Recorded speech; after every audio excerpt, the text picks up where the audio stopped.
In order for a corporation to transfer a piece of real estate or to sell real estate, a few steps need to be followed. So the first thing is the corporation needs to be in good standing. So if a business is formed, whether it's a corporation, an LLC, a PC, whatever it is, um, the corporation is going to pay a filing fee with the Secretary of State when it's formed, and they're going to pay what's called an annual report, or essentially annual dues to the state every year after that. So first of all, the corporation needs to be in legal existence and good standing in order to transfer real estate. So what will need to happen is the buyer or the buyer's lawyer is going to need to go on to the Secretary of State's website and to confirm that the business is in good standing. Now, probably about 10 years ago, it was required that the lawyer for the seller would have to get something called a certificate of good standing from the Secretary of State. That is no longer required, though some lawyers who are not up to date with closing procedures will still ask for it. It's no longer necessary. Right? All the records are online, and those are sufficient for a buyer to go by. Right? So number one, the corporation needs to be in good standing. Number two, the deed needs to be executed or signed by the right people.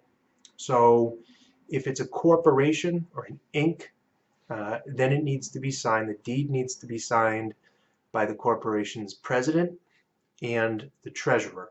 And these can be one and the same people or one and the same person, but the deed needs to state that both the president and the treasurer are signing the deed.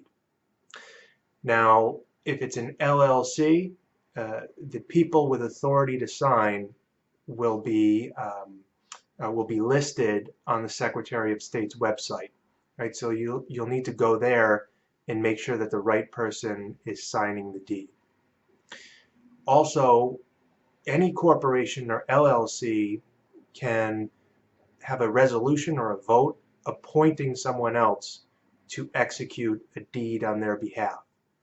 So if somebody who's not a treasurer, a president, a member of the LLC is signing, that's okay so long as there's a vote that goes along with it authorizing that person to sign the deed. And then lastly, transfers within Massachusetts are subject to a tax, corporate transfer tax, unless it's not a substantial amount of what the corporation is selling or it's in the ordinary course of business. So in order to avoid this tax, the deed needs to state that the transfer is being made in the ordinary course of business for this business entity, and that what's being transferred is not all or substantially all of the corporation's assets in Massachusetts. All right.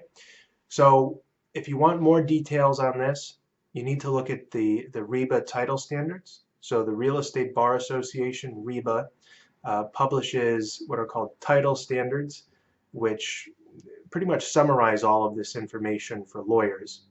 So REBA number 11 is where to look for corporate transfers, and REBA title standard number 75 is where to look for the transfer tax and how to avoid that tax. And if you have any questions or you want legal representation in transferring real estate or buying real estate, please contact me and I'd be happy to work with you.